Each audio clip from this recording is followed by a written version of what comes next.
வணக்கம். திரையரங்கம் கர தனுஷ் கதாநாயகனாக நடிச்சிருக்கக்கூடிய படம். இந்த படத்தினுடைய இயக்குனர் விக்னேஷ் ராஜா.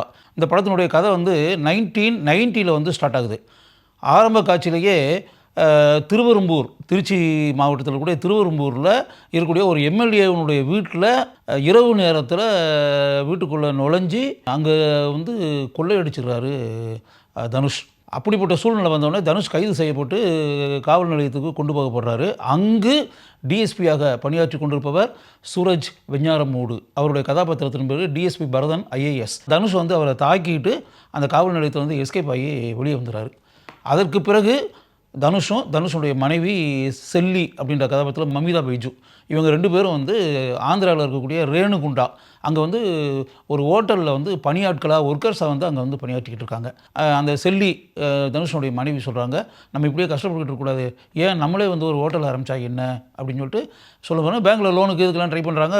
லோன்லாம் எதுவுமே இல்லாமல் லோன் இப்படி கிடைக்கும் அப்படின்னு இப்போ தனுஷ் சொல்கிறாப்புல, எங்கள் சொந்த ஊரில் 6 ஏக்கர் லேண்ட் இருக்குது எங்கள் சொந்தத்தில், எங்கள் அப்பா அம்மா எல்லோரும் அங்கே தான் இருக்காங்க, அப்போ எனக்கும் அதில் பங்கு இருக்குல்ல, அது போய் கேட்டால் என்ன, அந்த பணம் அந்த டாக்குமெண்ட்டு கிடைச்சுன்னா லேண்ட் டாக்குமெண்ட்ஸ்னால் அந்த லேண்டு டாக்குமெண்ட்டை நம்ம பேங்க்கில் காமிச்சு லோன் வாங்கலாம்ல, நம்ம ஹோட்டல் வைக்கலாம்ல அப்படின்னு சொன்ன உடனே இவர் தன் மனைவியை கூப்பிட்டுக்கிட்டு ராமநாதபுரம் மாவட்டம் ராமநாதபுரத்துக்கு வர்றாங்க. அங்கே அந்த ராமநாதபுரம் மாவட்டத்தில் இருக்கக்கூடிய ஒரு கிராமம். அந்த கிராமத்தில் தனுஷனுடைய அப்பா கேஎஸ் ரவிக்குமார் அவர் அங்கே இருக்கார். அவர் ஏற்று நடித்திருக்கக்கூடிய கதாபாத்திரத்தினுடைய பேர் கந்தசாமி. அந்த ஊர் முழுக்க முழுக்க விவசாயத்தை நம்பி இருக்கக்கூடிய கிராமம். அதே ஊரில் தனுஷனுடைய தாய்மாமன் கருணாஸ் அவர் அதே ஊரில் தான் இருக்கார். அந்த கதாபாத்திரத்தினுடைய பேர் காசி மாயன். அந்த ஊர் மக்கள் ஃபுல்லாகவே பேங்க்கில் லோன் வாங்கி லேண்டு எல்லாமே அடமானத்தில் இருக்குது. இப்போ தனுஷ் நினச்சிட்டு போன அந்த சொந்த லேண்ட் இருக்கு இல்லையா, அதுவே பேங்க்கில் அடமானம் வைக்கப்பட்டு டிராக்டர் வாங்கி எல்லா விவசாயிகளும் டிராக்டரை வாங்கி அந்த டிராக்டர் ஃபுல்லாக அந்தந்த லேண்டில் சும்மா நின்றுட்டு இருக்குது. எரிபொருள் கிடையாது, டிராக்டர் இப்போ செயல்பட முடியாது. அப்படிப்பட்ட நிலைமையில் அந்த ஊர் மக்கள் ஃபுல்லாகவே கடனில் மூழ்கி போய் இருக்காங்க. தனுஷ் ரொம்ப வருஷத்துக்கு பிறகு அவர் ஆரம்பத்தில் ஊரில் அவங்க அப்பாவுடைய பணத்தை திருடிட்டு தான் அந்த ஊரை விட்டு போனவர். அதுக்கப்புறம் இந்த ஊருக்கே வரவே இல்லை. எத்தனையோ ஆண்டுகளுக்கு பிறகு தன்னுடைய மகன் ஊருக்கு வந்திருக்காப்புல அப்படின்னு உடனே அப்பாவுக்கு கேஎஸ் ரவிக்குமாருக்கு அளவற்ற சந்தோஷம், அவங்க அம்மாவுக்கும் அளவற்ற சந்தோஷம். ஒரு நாள் தனுஷ் தான் எதுக்காக வந்தோன்ற ஒரு மேட்டரை அப்பாட்ட சொல்கிறாப்புல, இது மாதிரி ஊரில் நானும் என் மனைவி ஹோட்டல் வைக்கலாம்னு நினச்சோம், அதுக்கு பணம் வேணும், பேங்க்கில் போகும்போது எந்த ஆதாரமும் இல்லாமல் எப்படி கொடுக்குறது அப்படின்னு வரும்போது, அப்போ நமக்கு தான் லேண்ட் இருக்குல்ல, எனக்கு பங்கு இருக்குல்ல, அதை கேட்டு வாங்கலாம்னு சொல்லிட்டு வந்தேன் அப்படின்னு. அப்பாவுக்கு அதிர்ச்சி. அவங்க அப்பா இறந்துடுறார். இறந்த பிறகு அவருடைய உடலை அடக்கம் பண்ணலாம் அப்படின்னு வரும்போது அவங்களுக்கு சொந்தமான அந்த லேண்டில் போய் அடக்கம் பண்ணலான்னு சொல்லிட்டு அப்பாவுடைய இறந்த உடலை எடுத்துகிட்டு போகிறாங்க. ஊர் மக்கள் எல்லாமே திரண்டு போகிறாங்க. அங்கே போன இடத்துல வங்கியில் ஒரு லோன் வாங்கியிருக்காருல, அதுக்காக அந்த லேண்டை ஜப்தி பண்ணின்ற ஒரு மேட்டருக்காக பேங்க் ஆளுங்க வந்துடுறாங்க. இங்கே எல்லாம் அடக்கம்லாம் பண்ண முடியாது, இப்போ பேங்க்கு இந்த இடத்த எடுத்துக்கிடுச்சு, அதனால் இந்த லேண்டில் நீங்கள் அடக்கம் பண்ண முடியாது அப்படின்ற மாதிரி சொல்லிடுறாங்க. 3.5 லட்ச ரூபா பணம் கட்டணும் வட்டியோட. அப்படி வரும்போது 3 லட்ச ரூபா பணத்துக்கு எங்கே போகிறது? அதுக்கு பிறகு தனுஷுக்கு தெரிஞ்ச தொழில் என்ன? கொள்ளையடிப்பது, திருடுவது. அதானே அவருடைய ப்ரொஃபஷன், அதுதானே பண்ணியிருக்காரு. அப்படி வரும்போது அங்கே இருக்கக்கூடிய வங்கிகள், அந்த வங்கிக்கு பல பிரான்ச்சுகள் இருக்குது. எந்த வங்கியில் அந்த கிராமத்து மக்கள் ஃபுல்லாக லோன் வாங்கினாங்களோ அதே வங்கியில் நுழைஞ்சி கொள்ளையடிச்சின்னு வரும்போது கரெக்டாக அந்த 3.5 லட்ச ரூபா, அந்த 3.5 லட்ச ரூபா தான் கொள்ளையடிச்சு. அந்த 3.5 லட்ச ரூபாவை கொண்டு போய் பேங்க்கில் போய் கட்டி அப்படின்னு வரும்போது பேங்க்கில் அதுக்கு மேலே ஏகப்பட்ட கணக்கு இதெல்லாம் சொல்லி இன்னும் 1.25 லட்ச ரூபாவுக்கு மேலே பணம் கட்டணும் அப்படின்னு சொல்லி இவங்க 3.5 லட்ச ரூபா கடன் கொடுத்தாச்சுன்னா நம்ம டாக்குமெண்ட் கொடுத்துருவாங்க, அப்போ அந்த இதில் அடக்கம் பண்ணிடலாம் லேண்டில் அப்படின்னு மனசுக்குள்ளே நினச்சிருந்தா மறுபடியும் 1.25 லட்ச ரூபாவுக்கு மேலே பணத்தை புரட்டி அப்படின்னு வரும்போது வேறு என்ன செய்கிறது? அப்போ மறுபடியும் வேறு ஏதாவது ஒரு பிரான்ச், அப்போ அந்த பேங்க்குக்கு இன்னும் எத்தனை பிரான்ச் இருக்குது அப்படின்ற மாதிரி கணக்கு போட்டு இன்னும் ஒரு அமௌண்ட்டை அடிக்கணும். அடித்தா தான் இந்த கடனை ஃபுல்லாகவே கொடுத்து டாக்குமெண்ட்டை வாங்க முடியும் அப்படின்னு. இதுக்கு இடையில் ஒரு வங்கியில் மேனேஜராக இருக்கக்கூடிய ஜெயராம், முத்துசெல்வன் சொல்லிட்டு அந்த கதாபாத்திரத்தினுடைய பேர், அவர் பேங்க்கில் மேனேஜராக இருந்துக்கிட்டே ஏகப்பட்ட விஷயங்களை ஆட்டையை போட்டுக்கிட்டு இருக்காரு. தனுஷ் இந்த 3.5 லட்ச ரூபா அடிச்சுட்டு வந்தாச்சுல்ல, அதுக்கு மேலே ஒரு 2 லட்ச ரூபாவை அவர் எடுத்து வச்சுக்குவார்.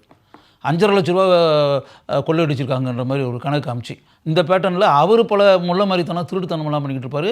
அந்த பேங்க்குகளில் நுழைந்து கொள்ளையடித்து பணத்தை எப்படி அடித்து அப்படின்றதான் மேட்ரு. படத்தினுடைய கிளைமேக்ஸில் டோட்டலாகவே அந்த பல வங்கிகள்லேருந்து திருடின கொள்ளையடிச்ச அந்த பணம் இருக்குல்ல, அந்த பணத்தை ஃபுல்லாக புது நோட்டாக இருக்கும். அதை வந்து பழைய நோட்டாக மாற்றி அந்த ஊர் மக்களுக்கு ஃபுல்லாகவே கொடுத்து, படத்தினுடைய கிளைமேக்ஸில் வந்து அந்த ஊர் மக்கள் எல்லாருமே திரண்டு போய் அந்த வங்கியில் வந்து அவங்க கடன் இருக்குல்ல, அந்த கடனுக்குள்ள பணத்தெல்லாம் போய் கட்டிட்டு எங்களுக்கு டாக்குமெண்ட்டை கொடுன்னு சொல்லிட்டு அப்படியே திரண்டு போய் ஒரு ஊர் கிராமத்து மக்கள் ஃபுல்லாகவே திரண்டு நின்று பேங்க்கில் போய் நின்று நாங்கள் வாங்கின ரூபாவை வந்து வட்டியோடு திருப்பி தரோம், டாக்குமெண்ட் எங்களுக்கு கொடு அப்படின்ற மாதிரி அந்த பேட்டர்னில் வச்சு ஃபினிஷிங். இந்த விஷயங்கள்லாம் பண்ணுறது தனுஷ் தான் அப்படின்றது சூரஜ் வெஞ்ஞாரமூடு அவருக்கு தெரிஞ்சிடும். அவர்கிட்ட தப்பிச்சாலும் தானே தனுஷ். இப்போ ரிட்டையர்ட் ஆகிறதுக்கு முன்னாடி ஒரு நல்ல பேரோட நம்ம ரிட்டையர்ட் ஆகணும் அப்படின்னா, நம்ம ஏற்கனவே தப்ப விட்ட அந்த குற்றவாளியை மறுபடி கைது பண்ணி கம்பி எண்ணெய் வைக்கணும் அப்படின்ற மாதிரி மனசுக்குள்ளே நினச்சிக்கிட்டு வர்றாரு. வந்த பிறகு அந்த டோட்டல் மேட்ரு ஃபுல்லாகவே அவருக்கு தெரிஞ்சிருது. தெரிஞ்ச பிறகு அப்போ யோசிக்கிறாரு, இப்போ வந்து இவன் வந்து இப்படிப்பட்ட நல்ல காரியத்தை ஊர் மக்களுக்காக செஞ்சு அப்படின்ற மாதிரி ஆச்சுன்னா, கொள்ளையடித்தா கூட ஊர் மக்களுக்காக கொள்ளையடிச்சிருக்கான். ஊர் மக்கள் ஃபுல்லாகவே பணத்தை கொடுத்து தங்களுடைய டாக்குமெண்ட்டை பேங்க்லேருந்து வாங்கியிருக்காங்கன்போது ஹீரோ வந்து தனுஷ் ஹீரோ ஆகிருப்பில் கரசாமி, கரைன்னு தான் கூப்பிடுவாங்க எல்லோரும்.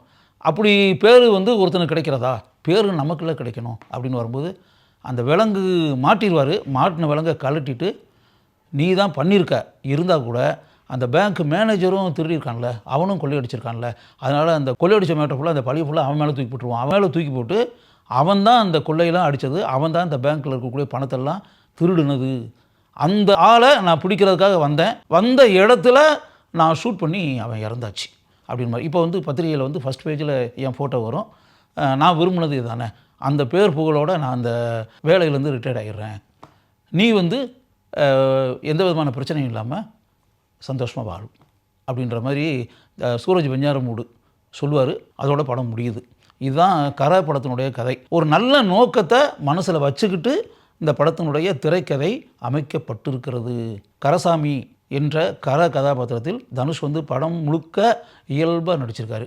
எந்த விதமான சினிமாத்தனமான நடிப்பு சிறிது கூட இல்லாமல் மிகவும் கேஷுவலாக அந்த கதாபாத்திரத்தில் நடித்து அந்த கதாபாத்திரத்திற்கு மிகப்பெரிய பெருமையை தனுஷ் உண்டாக்கி இருக்கிறார். தனுஷனுடைய மனைவி செல்லி கதாபாத்திரத்தில் நடித்திருக்கக்கூடிய மமிதா பைஜு, அவங்களுக்கு வந்து கிட்டத்தட்ட கொஞ்சம் டார்க் மேக்கப் அப்படின்ற மாதிரி அவங்களோட நிறத்தை வந்து குறைச்சி அந்த பேட்டர்னில் டல் மேக்கப் தான் படத்தில் போட்டிருக்காங்க.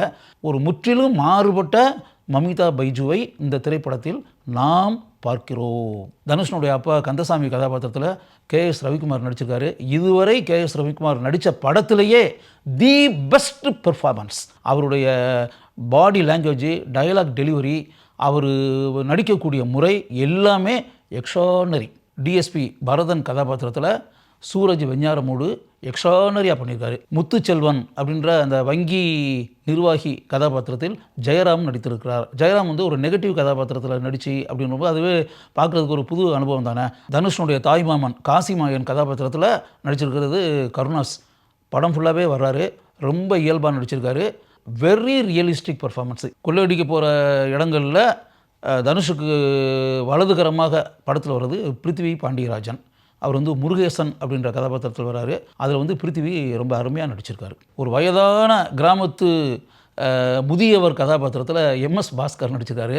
அந்த கதாபாத்திரத்திற்கு மிகவும் அருமையாக தன்னுடைய தனித்துவ நடிப்பை MS பாஸ்கர் வழங்கி இருக்கிறார். இந்த படத்தினுடைய திரைக்கதையை ஆல்ஃப்ரட் பிரகாஷ், விக்னேஷ் ராஜா இந்த திரைப்படத்தினுடைய இயக்குனர், இவங்க 2 பேரும் சேர்ந்து எழுதியிருக்காங்க. போர் தொழில் படத்துக்கும் திரைக்கதை இவங்க 2 பேரும் சேர்ந்து பண்ணதான். இந்த படத்துக்கு மிகப்பெரிய ப்ளஸ் பாயிண்ட்டு இந்த படத்தினுடைய இசையமைப்பாளர் GV பிரகாஷ் குமார்.